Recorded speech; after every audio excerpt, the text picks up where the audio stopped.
Welcome back students, आप सभी का स्वागत है हमारी वीडियो में। जैसा कि हम लास्ट पार्ट के अंदर पढ़ के आए थे कि सत्ता की साझेदारी, व्हाट इज पावर शेयरिंग, सत्ता का बंटवारा कर देना, सत्ता का बंटवारा कर देना। हमने पढ़ा कि पावर शेयरिंग क्या होती है, क्या नहीं होती, क्या है सत्ता की साझेदारी, हमने ये सब पढ़ा। तो आज हम पढ़ेंगे कि जो सत्ता की साझेदारी होती है वो क्यों जरूरी है, उसके एग्जाम्पल्स को पढ़ेंगे। मतलब हम उदाहरण देखेंगे कि सत्ता की साझेदारी क्यों सही है, क्यों गलत है।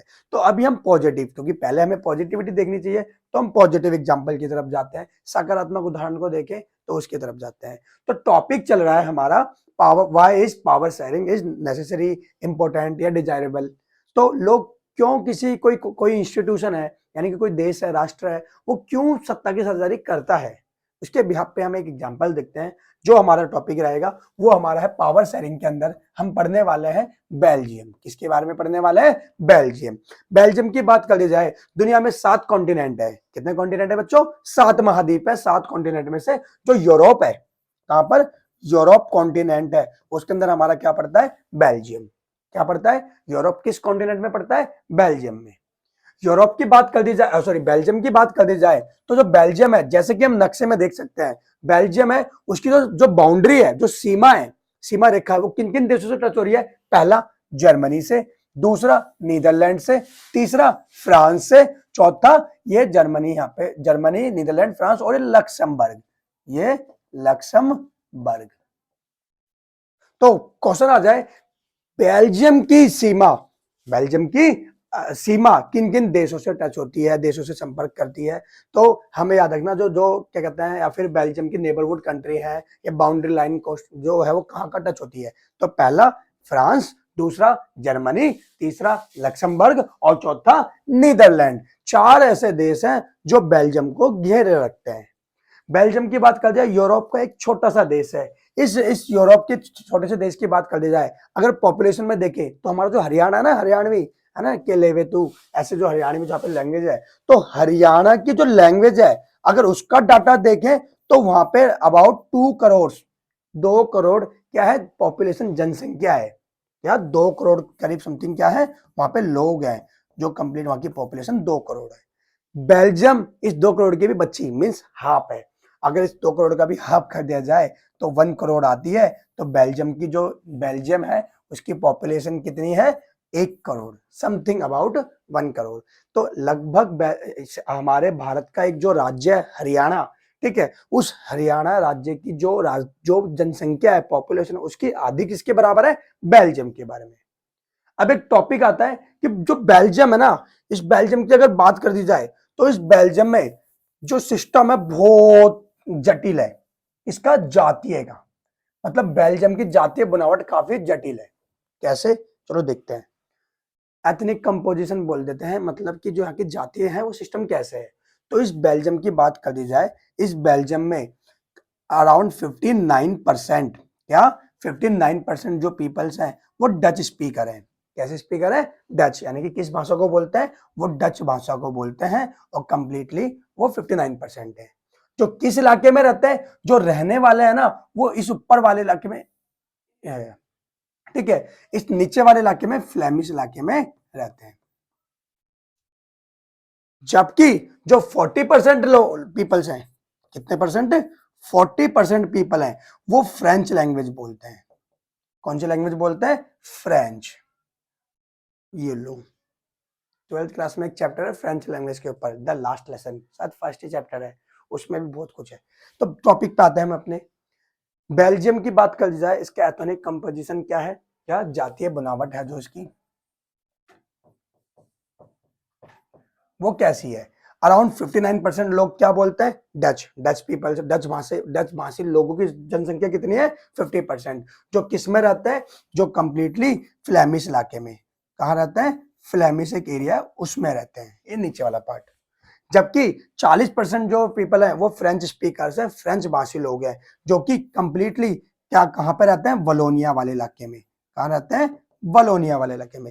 फ्लेमिश 59% लोगों को कवर करता है, जो डच स्पीकर्स हैं, जबकि वलोनिया इलाके में फ्रेंच बोलने वाले हैं जो 40% है। एंड एक इंपॉर्टेंट बात, अराउंड 1% जो बचे हमारे लास्ट 1% जो लोग हैं वो जर्मन के पास रहते हैं तो जर्मनी बोलते हैं। इस वाले इलाके में क्या बोलते हैं? जर्मन। ठीक है, वो क्या बोलते हैं? जर्मन। तो बात चल रही है किसकी? बेल्जियम की। बेल्जियम में 59% लोग डच बोल रहे हैं जो फ्लैमिश इलाके में रहते हैं, 40% लोग फ्रेंच बोलते हैं जो वलोनिया इलाके में रहते हैं, 1% लोग जर्मन बोलते हैं जो जर्मनी के बाउंड्री लाइन के पास रहते हैं। ये हो गया किसकी?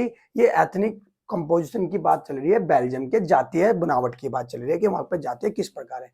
लोगों के रिलीजन की बात कर दी जाए तो ऑलमोस्ट क्रिश्चियनिटी है, मतलब क्या? ईसाई धर्म है वहां पे। तो अब बेल्जियम में क्या हुआ? ठीक है, बेल्जियम के अंदर इतनी जातीय सिस्टम है 59-41%, तो प्रॉब्लम्स होने लगी। ठीक है, अराउंड, ठीक है, 1950 से लेके 1960 के अराउंड, ठीक है, या 1970 तक बोल दो। ठीक है, अराउंड 2 डिकेट्स में, 2 दशकों में क्या देखने को मिला? बहुत मामला खराब होने लगा कि शक्ति का बंटवारा किस प्रकार हो, पावर डिवीजन कैसे हो, पावर शेयरिंग जो हम पढ़ रहे हैं तो कैसे हो। डच वाले ज्यादा हैं, इनको दे दे, फ्रेंच वाले ज्यादा हैं, कम है। लेकिन फ्रेंच वाले की एक बात याद रखना, फ्रेंच वाले थे तो जनसंख्या में कम, क्या? जनसंख्या में फ्रेंच वाले क्या है? कम, लेकिन वेल्दी वेल्दी है, एजुकेटेड है और पावरफुल है। कौन? फ्रेंच वाले। फ्रेंच वाले हैं जो काफी पावरफुल है। ऐसे मैंने कहा, ये लो, ये क्या है? काफी इनकी फुल पावरफुल है। ठीक है, तो बात चल रही है फ्रेंच लोग 40% है पर वेल्दी एंड एजुकेटेड है, जबकि 59% लोग जो फ्लेमिश इलाके में रहते हैं वो थोड़े कम वेल्दी है। इसके जस्ट अपोजिट अगर देखें तो ये ब्रुसेल्स क्या है? Capital of the Belgium. Belgium की जो कैपिटल है उसको हम बोलते हैं ब्रुसेल्स, वहां की राजधानी का नाम है ब्रुसेल्स। ब्रुसेल्स की अगर बात कर दी जाए तो ब्रुसेल्स के अंदर 80% लोग क्या बोलते हैं? फ्रेंच, और 20% लोग डच बोलते हैं। मतलब पूरे देश के अकॉर्डिंग अपोजिट हो गया। पूरे देश में ज्यादा कौन है? डच 59%। तो इसके अलावा पूरे देश में 40%, उसके बाद फ्रेंच है। लेकिन अगर कैपिटल की बात कर दी जाए, कैपिटल मतलब राजधानी की बात कर दी जाए, ब्रुसेल्स की बात कर दी जाए, तो 80% लोग फ्रेंच है और 20% लोग डच है। 80% लोगों का फ्रेंच बोलना, इट मीन्स वो शहर वहां की कैपिटल में है। इस चीज को दर्शाता है कि वो एजुकेटेड है एंड वेल्दी है, मतलब समृद्ध है और क्या है? शिक्षित लोग हैं। तो वहां पे टेंशन होती गई, तनाव चलता गया 2 दशकों तक, समझ नहीं आया क्या हो क्या नहीं हो।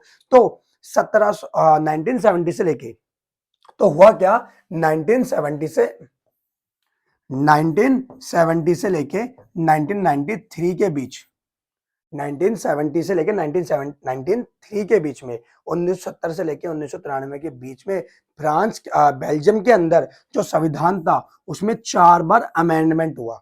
क्या हुआ? 4 बार अमेंडमेंट। ये अमेंडमेंट क्या होता है? ठीक है, फ्रांस के अंदर क्या हुआ? 4 बार अमेंडमेंट हुआ। अमेंडमेंट और संशोधन के बारे में हम 9th क्लास में थोड़ा सा पढ़ के आए थे कि संविधान जो होता है उसके अंदर कुछ सुधार किया जाए। Reform of the constitution is known as amendment. तो संविधान में सुधार किए गए शक्तियों के बंटवारे के लिए, ताकि किसी भी देश के अंदर जो भी लोग हैं आपस में ना भिड़ जाएं, उनकी सिविक कंडीशन खराब ना हो जाए, तो आपसी दंगे ना हो जाए। तो 1970 से लेकर 1993 के बीच में संविधान के अंदर 4 बार अमेंडमेंट हुआ और 4 बार संशोधन के बाद यह तय किया गया। क्या तय किया गया? इतना अच्छा मामला इन्होंने तैयार किया।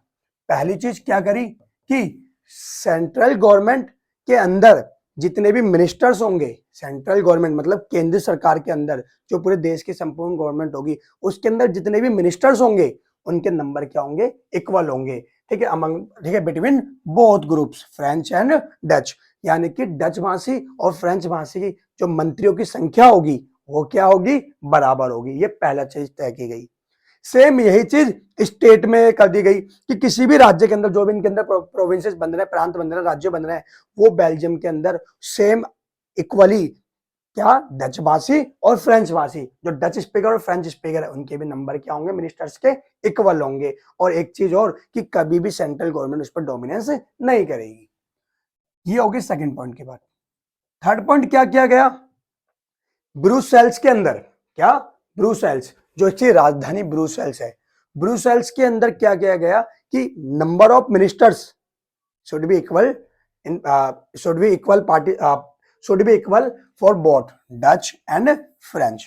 मतलब डच भाषी और फ्रेंच भाषी जो मंत्रियों की संख्या है वो भी कहाँ रहेगी, ब्रुसेल्स में इक्वल। ऐसा कुछ लोगों के बीच में शक्तियों का बंटवारा बिल्कुल बराबर कर दिया। भाई शक्तियों का बंटवारा बराबर होगा ना तो क्या होगा, आपस में दो लोग किलसेंगे नहीं, भड़केंगे नहीं, दंगे फसाद नहीं होंगे। भैया इसको ज्यादा पावर दे दी, हमें नहीं दी, हम भी तो इंसान है, हम भी तो वही खाते हैं। तो हुआ क्या, डच भाषी फ्रेंच भाषी, डच स्पीकर फ्रेंच स्पीकर दोनों को खुश करने के लिए बेल्जियम ने क्या करा, अकोमोडेशन समझदारी अपनाई और क्या करा, सेंट्रल गवर्नमेंट के अंदर, स्टेट गवर्नमेंट के अंदर और राजधानी ब्रुसेल्स के अंदर, कैपिटल ब्रुसेल्स में क्या कर दिया, शक्तियों का बंटवारा इक्वली कर दिया। लो भाई तुम लड़ते रहो, लड़ेंगे नहीं, अब संख्या बराबर है तो लोगों में क्या होगा, आपसी मतभेद नहीं बनेगा, डिस्पाइट नहीं होगा और कंप्लीटली कोऑर्डिनेशन बहुत मिनिमल होगा, यानी कि जो समन्वय है, लड़ाई झगड़े क्या है, बिल्कुल ही कम होंगे। और फोर्थ चीज क्या की गई कि बेचारे ये भी तो 1% जो जर्मन है ये भी तो कुछ इंसान है, तो 1% लोगों के लिए इन्होंने क्या करा, 1% लोगों के लिए इन्होंने कम्युनिटी गवर्नमेंट बना दी, सामुदायिक सरकार बोलते हैं। ठीक है, इसको हम बाद में चैप्टर नंबर 2 के अंदर डिटेल में पढ़ेंगे। सामुदायिक सरकार, कम्युनिटी गवर्नमेंट बना दी कि 1% लोगों, लो भैया तुम भी थोड़े लड्डू खाओ, मीन्स तुम भी सरकार में जाओ और कंप्लीटली क्या करो, वहां पे जाके अपने अधिकार लो, अपने जो जो अपने कानून है, जो योजना है, उनके बारे में भी अपने आप को संगठित रखो, देश के साथ चलने दो। तो क्या हुआ, 4 प्रकार के रिफॉर्म हुए, 4 बार संशोधन हुआ और 4 ही रिफॉर्म हुए। पहला, सेंट्रल गवर्नमेंट के अंदर मिनिस्टर्स के नंबर इक्वल होंगे, स्टेट गवर्नमेंट के अंदर भी मिनिस्टर्स के इक्वल होंगे, किसमें, डच और फ्रेंच के, और तीसरा ब्रुसेल्स में भी सेम होगा। फोर्थ, कम्युनिटी गवर्नमेंट बना दी गई जो कंप्लीटली एजुकेशनल से रिलेटेड या सांस्कृतिक चीजों से भी रिलेटेड है ना, शिक्षा संस्कृति इन सबसे रिलेटेड मामले को लिए भी बात कर सकती है।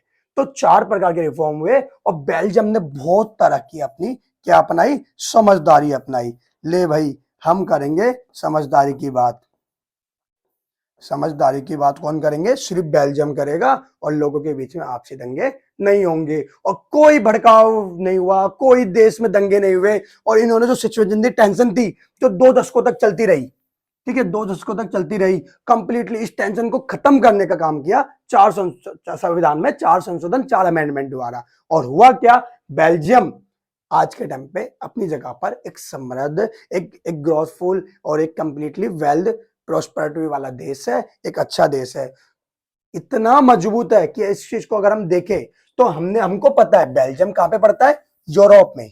कहां पड़ता है, यूरोप में। तो यूरोप जो कॉन्टिनेंट है उसने अपने आप को एक साथ रखने के लिए एक संघ बनाया, जिसको यूरोपीय संघ कहते हैं। क्या कहते हैं, यूरोपीय संघ कहते हैं, इंग्लिश में यूरोपियन यूनियन बोल दो, ईयू बोलते हैं। और बेल्जियम के पास इतनी इस टाइम जो पावर है, जो बेल्जियम की स्टेबिलिटी है, वो इससे पता लगता है कि यूरोपीय संघ पूरे यूरोप कॉन्टिनेंट का जो एक ग्रुप है, यूनियन ग्रुप है, उसका हेडक्वार्टर कहां पर है, बेल्जियम की राजधानी ब्रुसेल्स में। क्वेश्चन आता है कई बार, यूरोपीय संघ का मुख्यालय कहां है, ठीक है, where is the headquarter of EU, European Union, तो कहां बोलेंगे हम, बेल्जियम की राजधानी ब्रुसेल्स। और बेल्जियम की राजधानी ब्रुसेल्स में यूरोपीय संघ का मुख्यालय होना एक अहम बात होती है। तो इस चीज से हमें पता लगता है बेल्जियम ने अपने आप में समझदारी अपनाई और बेल्जियम ने अपने देश के अंदर लोगों में होने वाली टेंशन को, तनाव को कम किया 4 संशोधन के द्वारा। तो आज की इस वीडियो में हम अलविदा लेते हैं, जल्दी आपसे मिलेंगे नए पार्ट से, नई वीडियो से, और जब तक के लिए खुश रहें, पढ़ते रहें। जय हिंद, जय भारत।